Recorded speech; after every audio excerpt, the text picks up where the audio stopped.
Kidege. Naam. Hivi dakika zako jana ulijiunga saa ngapi? Ish. Afu nilijiunga muda kama huu zinakaribia kuisha. Mpumbavu. Hivi wewe unataka kuwafaidisha kampuni? Hebu nipigie simu tu wako moyo. Ngoja nikupigie. Yaani zingisha afu sijaongea singe kuaje ka Steve. Yaani bora tu umekuja kunikumbusha.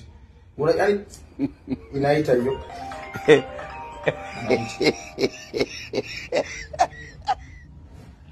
Habari. Ka Steve, naam. Safi. Hivi Kidege, ushawahi kupumzika na mwanamke kwenye godoro jipya? Sijawahi, hapana. Alafu unajua leo kuna mtu amekuja kukuulizia hapa. Mjinga. Walikuwa wakika kiu. Father fulani hivi. Nitafutie mademu Kidege. Sasa. Hebu tuone hiyo remote.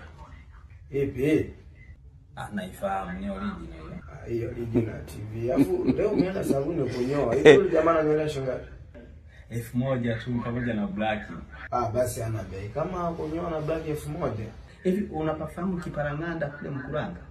Huko sifahamu, huko sifahamu. Kule si ndo aliko ama Dikijicho kule Mkinga. Kweli yuko Madikijicho kule. Kweli bwana. Mwambie Dazeta kupeleke.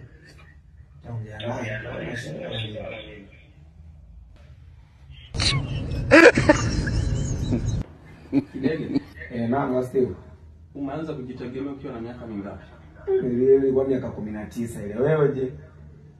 Mistaki kukumbuka bwana, mambo ya zamani. Kikubwa family life, pesa kidilai. Sasa, Kiba na Mondo unakubali nani?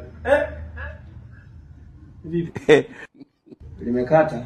Limeisha. Safi.